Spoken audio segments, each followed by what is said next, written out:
Thought Bubble Audio.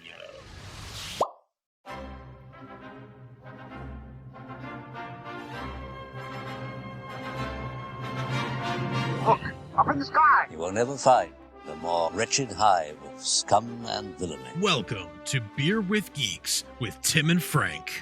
Who are you? I'm Batman. I am Iron Man. Your friendly neighborhood Spider-Man. Hi, Christopher. I'm Nero. My name is Inigo Montoya. You're a wizard, Harry. A couple of guys with a couple of beers and a whole lot of pop culture nostalgia. Make it so, number one. Ladies and gentlemen, the Beatles. I named the dog Indiana. Life finds a way. I am serious. And don't call me Shirley. Now sit back and crack open a cold one, because it's time for Beer with Geeks. It comes in paints. Shaken, not stirred. Great Scott! I was way off. I knew it started with an S, though.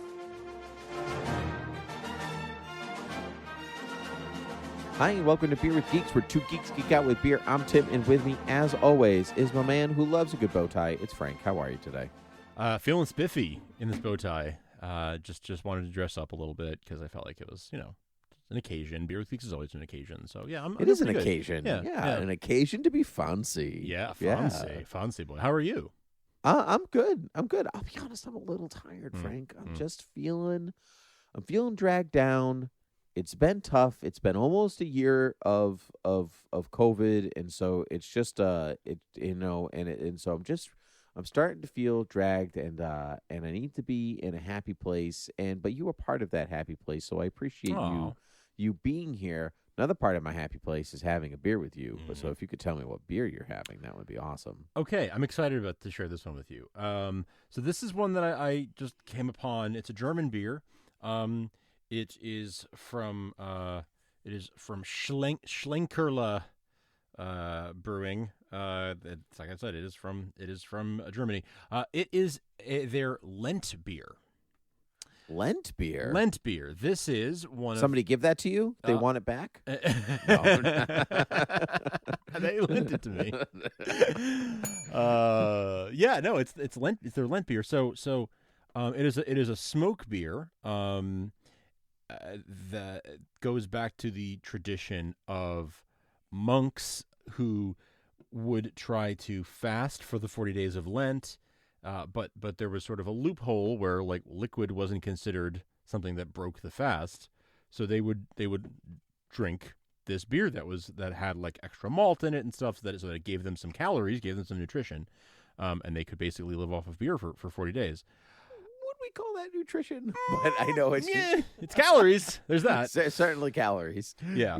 So that's great. What a great that's loophole. That loophole still technically exists within fasting, right? Fasting is for it's only generally for food. For food, it says nothing about any kind of liquid, whether it's coffee or whatever. Technically, you could just drink Slim Fast, or some kind of meal replacement. And you'd be abiding by sort of the letter of the law, but is it really within the spirit of the law if you're drinking Slim Fast?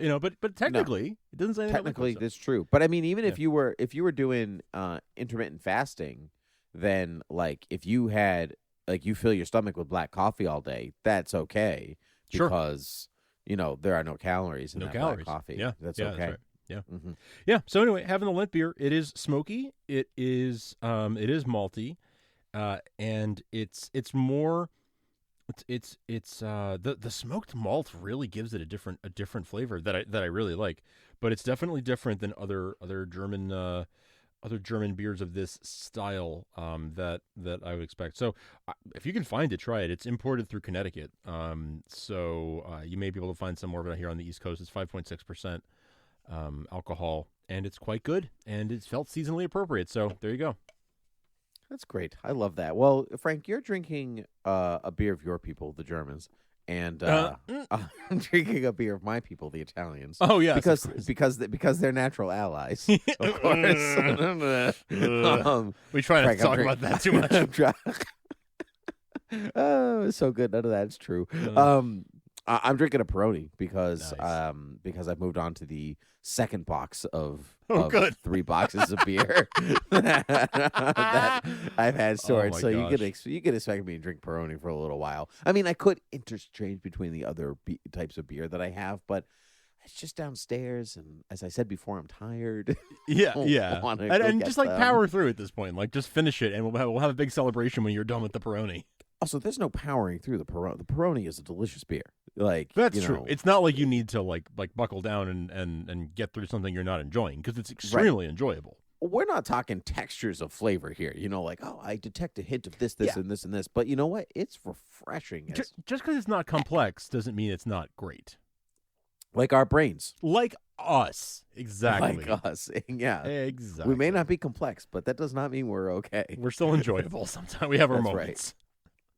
That's right. Exactly. Now, speaking of a lot of things, Frank, you enjoy non-complex things. I do. Right? I do. But you also enjoy when, like you, like me, maybe a little fed up with this year, and you kind of just need something that makes you feel good. Yes. Right? Okay, you got my attention so far. Right. You know, just a way to escape something that is not of you or your time, but you can relate in a nice, calming way. And so, Frank, I think this in this segment of Hit Me With Your Best Shot. Hit me with your best shot. Why don't you hit me with your best shot? We're going to be talking about Downton Abbey. That's right, everybody's favorite Masterpiece Theater. PBS special, Downton Abbey. Frank, I'm a big fan of Downton Abbey. I just watched it all the way through, plus the movie with my wife for the second time, because we were really looking for something that was like, all right, what's comfortable? My sweatpants. Okay, now what's comfortable? My sweatshirt. And then what's comfortable? Downton Abbey. That's right. Okay, it's like wrapping yourself in a warm blanket. If that warm blanket was made in 1920 and featured a really nice house. I like blankets. I like the 20s, and I like really nice houses. So far, you're checking all my boxes. Right. Okay. So here we go. Do you know what Downton Abbey is about? Downton Abbey. Here we go. Much like that episode we did where it was like, Frank, what's Dorian Gray about? And I was like completely off. He has a mirror, and a demon is in the mirror. I think my favorite was Anna Karenina when I was like, an old lady looks back on her life and all the decisions she made. It's like Russia. You're like, not even close. Nope, not even close. Not even close. So, in the same spirit, Downton Abbey is a fictionalized, realistic fiction story of an aristocratic family in the 1920s living at this estate called Downton Abbey. And I know at some point the king and queen come over for dinner. I know that these are like wealthy, noble people in England. And I know that there's some kind that one of the things is like there's romance and intrigue among the staff at the house and things like that. I know it follows like the family and the staff who work at the house. Am I like sort of in the right ballpark? Yeah, you actually are in a very good ballpark. Actually, the king and queen coming to dinner is the movie, which is the movie. That's right. That's after right. After the last season. Okay. So yes, I remembered seeing the promo for the movie, and okay, yeah. So that's after the show. Mm-hmm. Yeah, the show is a little bit, follow the family upstairs, follow the staff downstairs, and how they mix and they match, but what the show really is, it's a couple of things. It's the decline of the British aristocracy. Like it's making its way for modernity. You're a big Gatsby fan, right? I sure am. You love Gatsby. Actually, I just saw Barnes & Noble. They do those nice $25.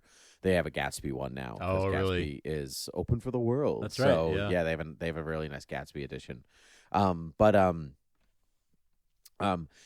It's British Gatsby. That's probably the kind of the because Gatsby is about the heyday of the 20s, right? And it's but it's about modernity. It's about like how is the world changing, and are you going to keep up with that change, right? And so it's like it's old money, new money, and like all of that stuff, but it's also love and morality and all this nice stuff all in New York.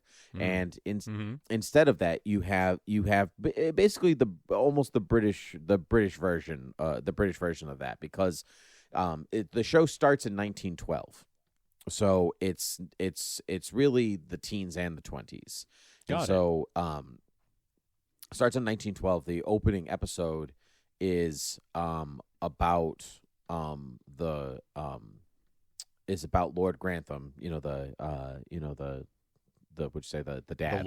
The Lord. He's the dad. And he finds out that his heir, because he only has daughters, and so Brittany can only pass the money to the men in the family. His heir was on the Titanic and it sank. And that's how the show starts. Got it.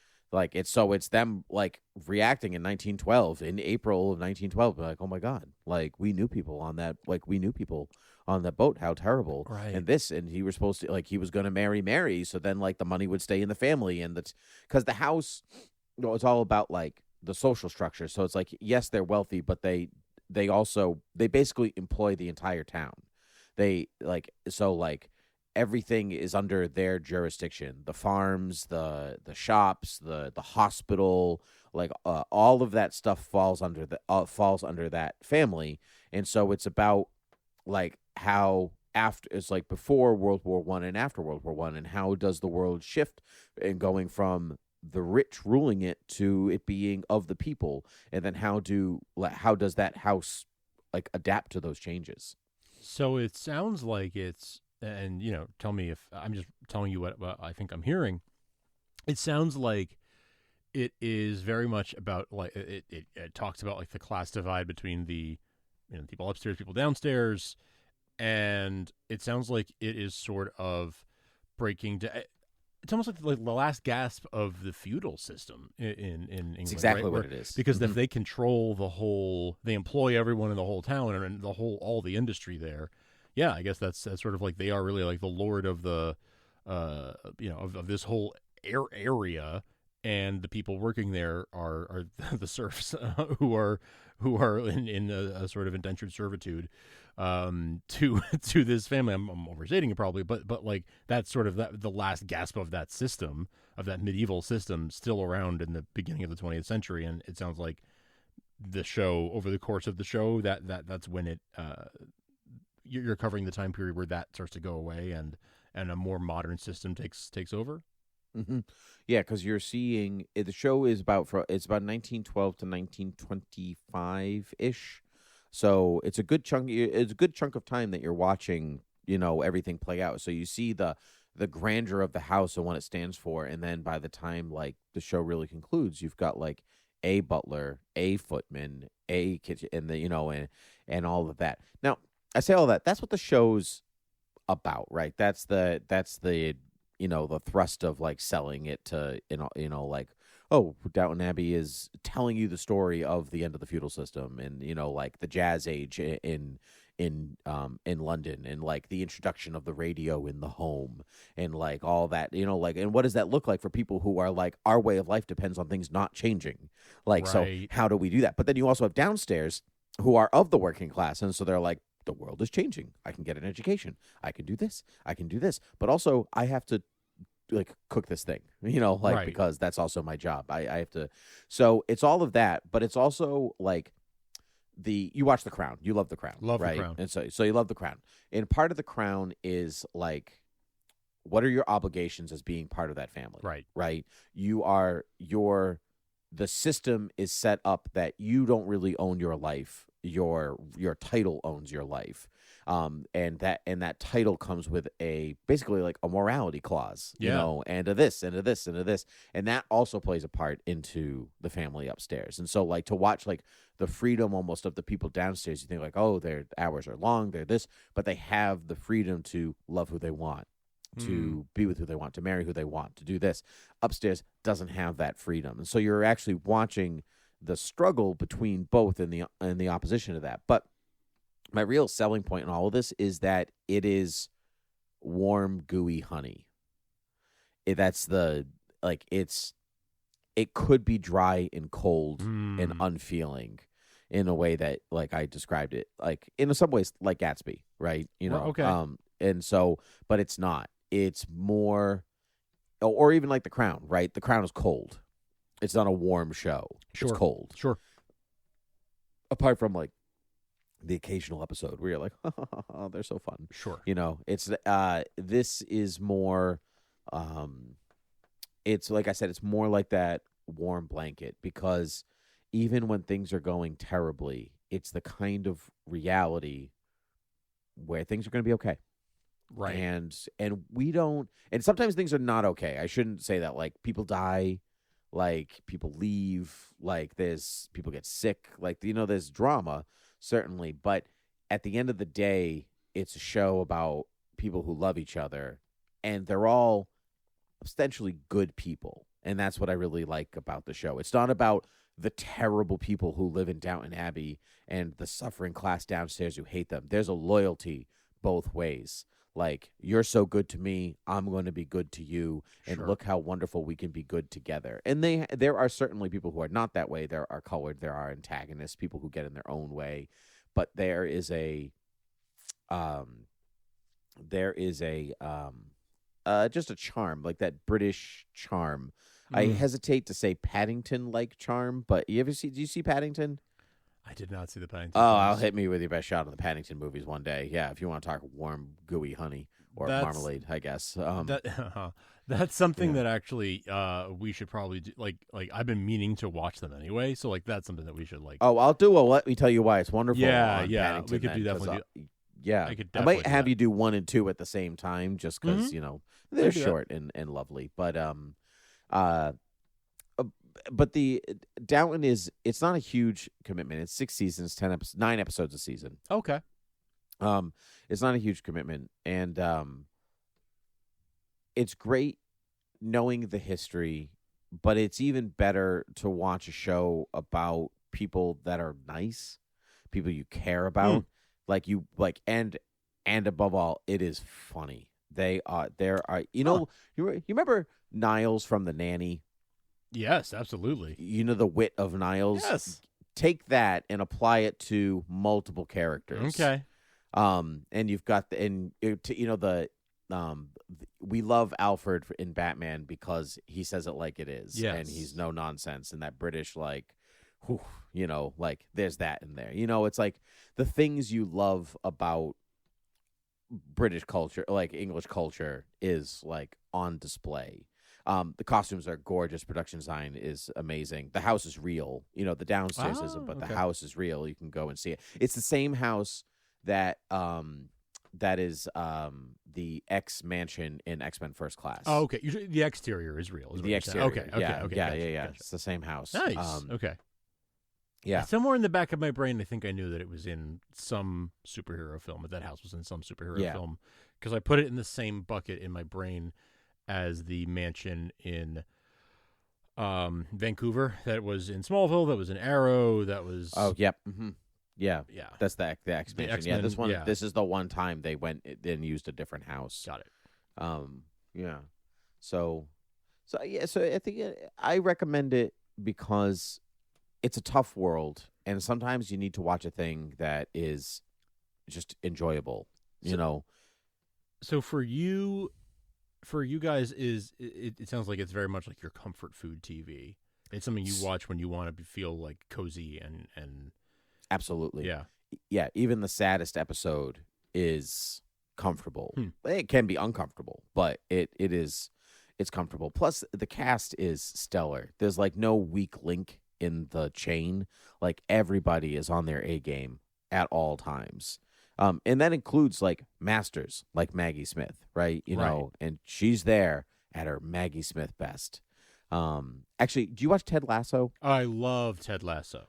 Yeah. Okay. Me too. I just started it last night. Oh. So we were talking on the Patreon thing, putting something on the TV that they're like, I'm just going to put this on and see if you're interested or not. I did that with Ted Lasso. I've been trying to get my wife to watch it for months. And she's like, nah, I'm not even interested. So last night she was like, put on whatever you want. I'm going to freaking put on Ted Lasso.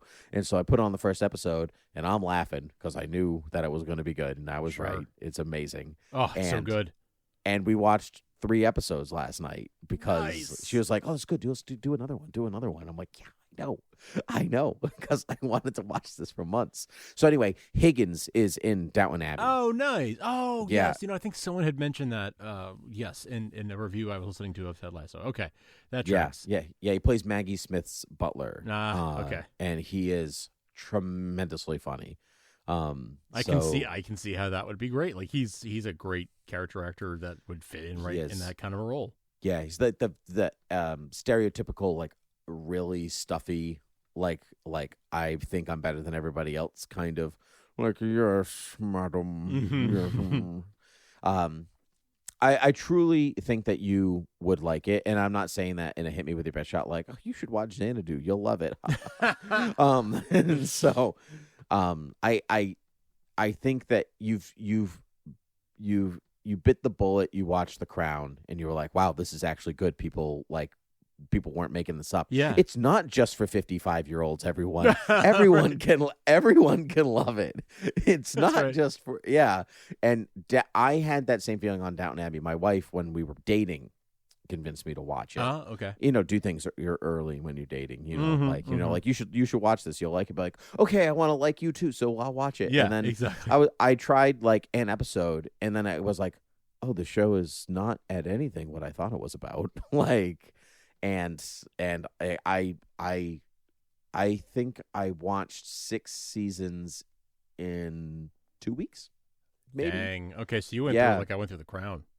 Yes, exactly like that. Yeah, exactly like that. It's beautifully shot. Music's great. It's heartwarming. It's good twists.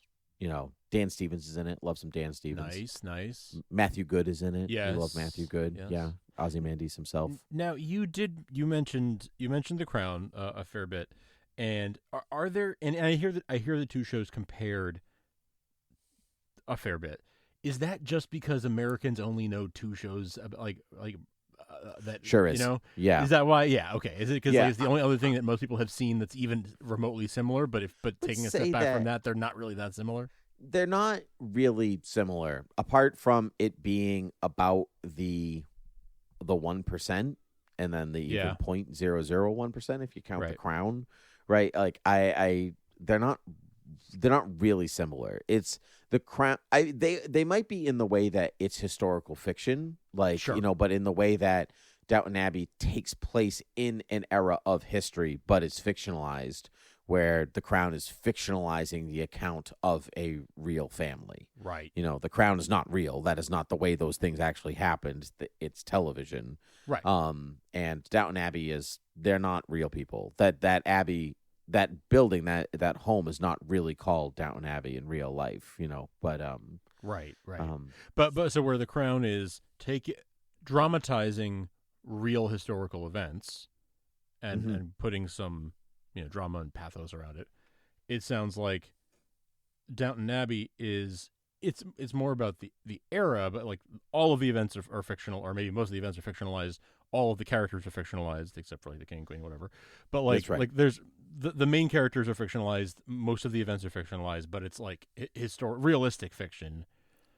Right. Yeah. Yeah. Sometimes you'll have like, who's the like Neville Chamberlain? Not Neville. Is it Neville Chamberlain?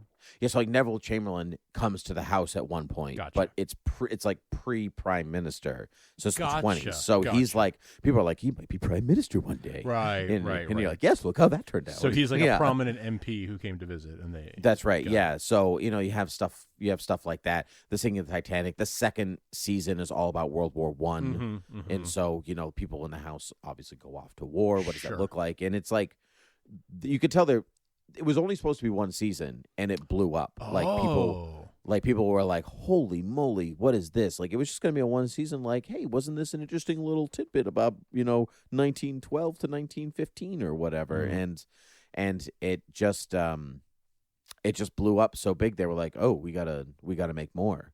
And so, and it was still popular when it went out, but they were like, "Let's just go out on top. Like, why stretch it until people hate it?" So, and that seems to be the driving philosophy behind a lot of British TV anyway. Is like they're not there to stretch it out and beat it to death. They're there to tell a story, and if they can tell it in 9 episodes, great. And if they can tell it in 5 series of 9 episodes, great.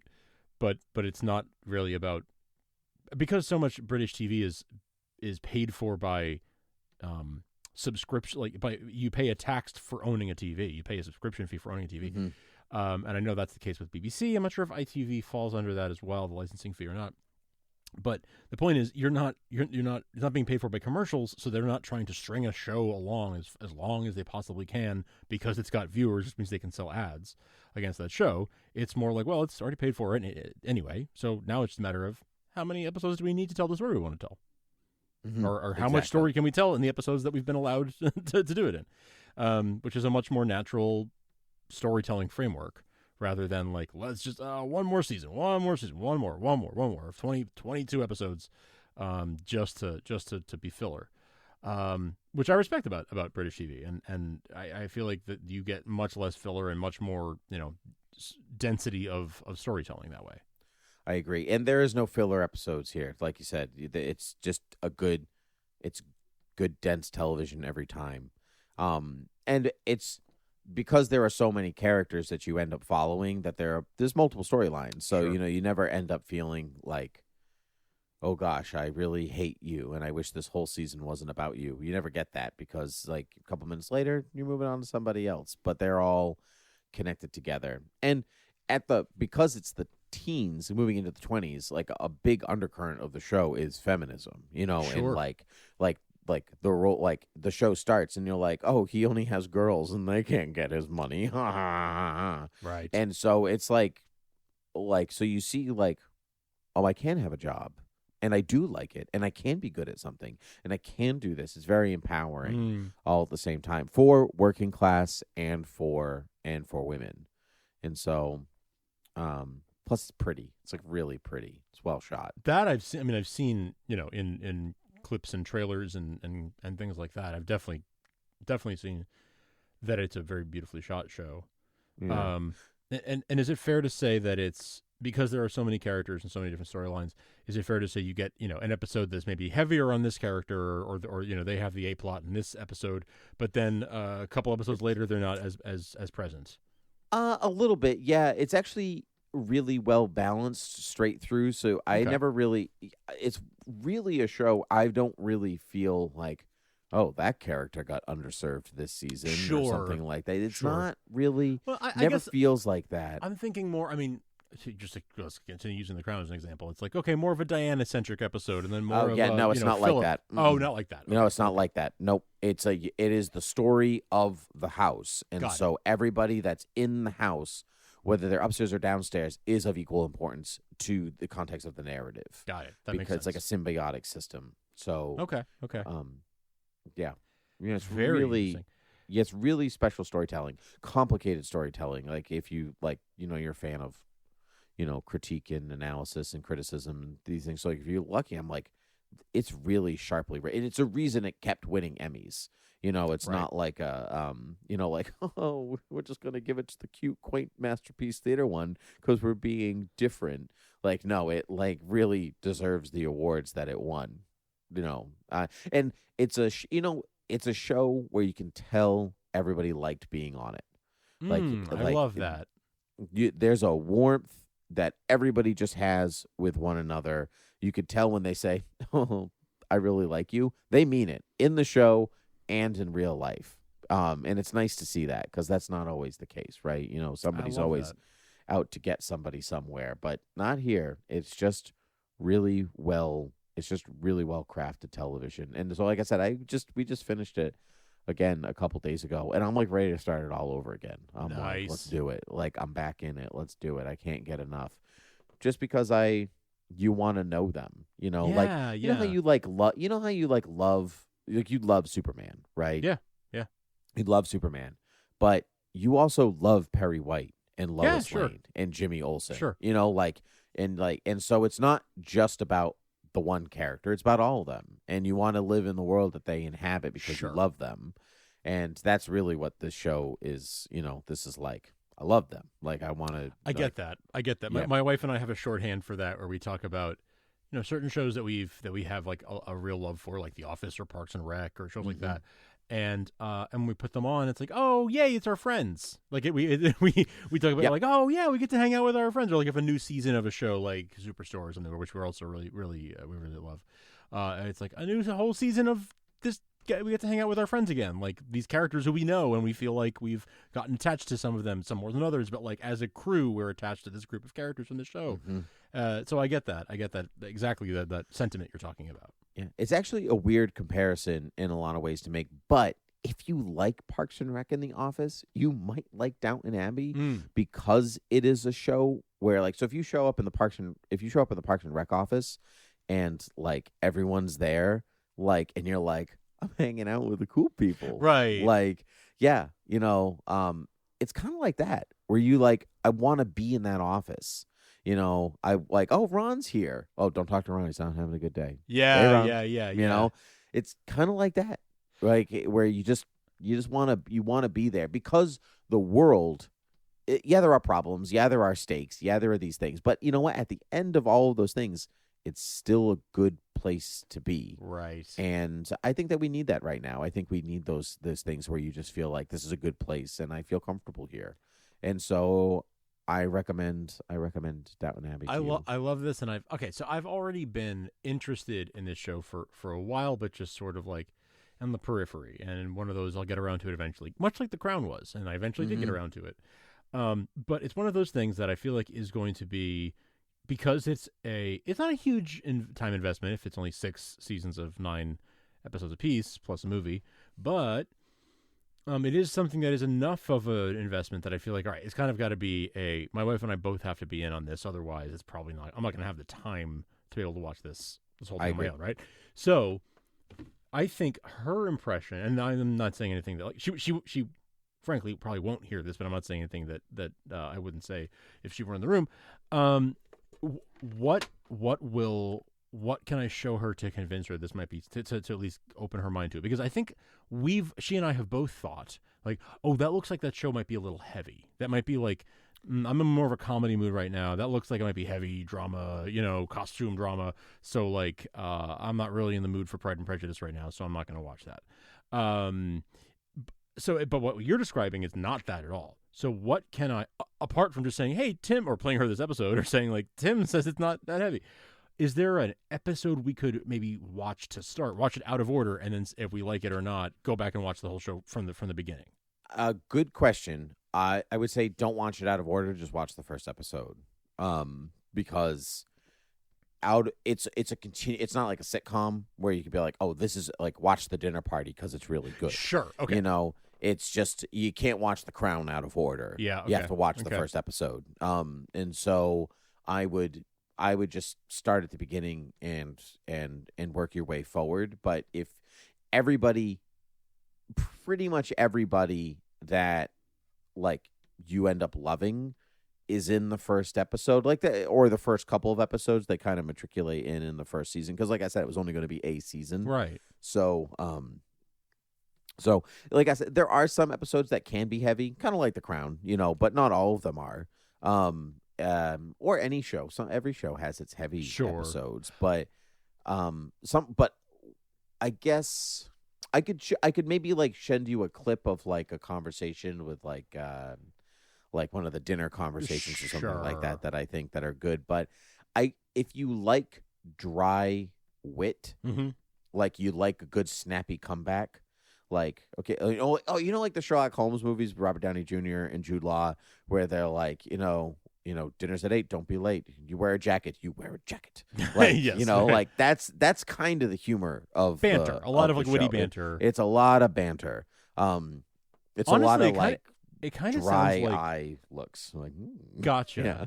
It kind of sounds like Ted Lasso might be a good like the humor of Ted Lasso anyway. Like maybe not to the same extent. It's not a sitcom, but is it fair to say that it's like a similar sort of dry sense of British humor? Yes, absolutely. Yeah. Yeah, it's odd comparison. I guess no more odder than Parks and Rec, because it's a different type of humor. But that dry. So we just finished watching Downton Abbey, and so my wife is choosier about what television to watch. And so if we just finished this, she loves Downton Abbey, and now we're watching Ted Lasso at my behest, and she's like, this is great, let's do another one. Then yes. Okay. And we watch you know what I mean? So it's like, It's in the same vein of like all these things that you like. Okay. And so, do you watch All Creatures Great and Small? Have you watched that? You recommended it to me recently. I have not checked it out yet, but it's Okay. very much on my list because you spoke so highly of it. Yeah, it's that same like that one. You want to talk low stakes. If that one you want to feel like, oh, this is kind of heavy. It's never heavy. Okay, cool. Don't worry.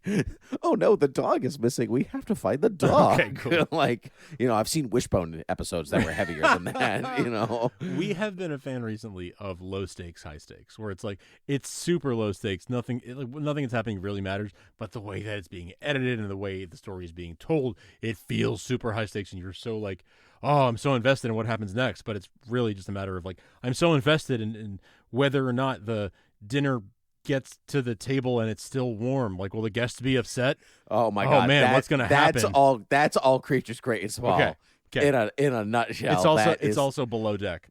Which okay, gotcha. All right, yeah, we'll make it in time. This sounds like, oh no, will Jack and Jill build their house in time for the contractor, for the inspector to come? Oh no, it creates a little some suspense, but not anxiety because the stakes are so low that there's suspense about what's going to happen next, but you're not anxious or reminded of the darkness of the real world in any way.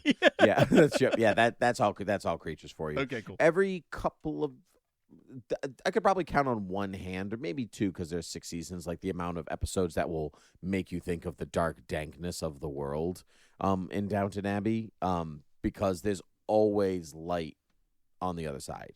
Gotcha. And if one character story is on the darker side, you have it juxtaposed with other things of a lighter nature. Sure. And by the time dark things really do creep in, I'd say World War I, not that happy. Yeah. But you know what? But there's also hope in a lot of those things. A lot of seasons end on a Christmas episode, so that's always good, right? Okay. You always know a Christmas episode's going to lift your spirits. Yes. So, okay. Yeah. Hey, so, as per usual, you've done an excellent job of hitting me with your best shot, and you've unlocked some things. You've broken some misconceptions I had about the show, and I feel like I can make a pretty strong case for when we're done binging what we're currently binging. Maybe this can be something we try a few episodes of and see how we feel. Good. Yeah, Downton Abbey. It's not just for your upper middle class white folks. All right. Middle aged white folks. Right. Right.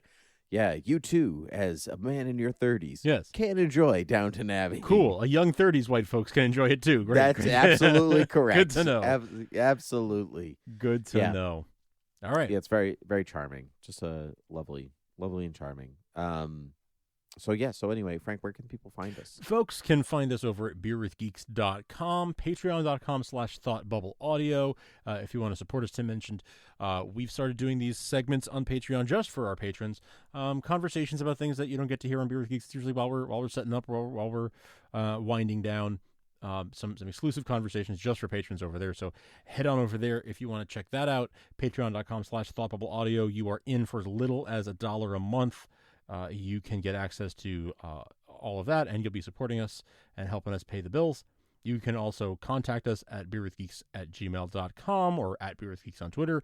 You can find us anywhere that podcasts are found, whether that's your Apple Podcast, where you can leave us a rating and review, and we deeply appreciate that because it helps us in a huge way. Or whether that's something like Stitcher, Spotify, Overcast, something like Amazon. We are everywhere that you will find podcasts.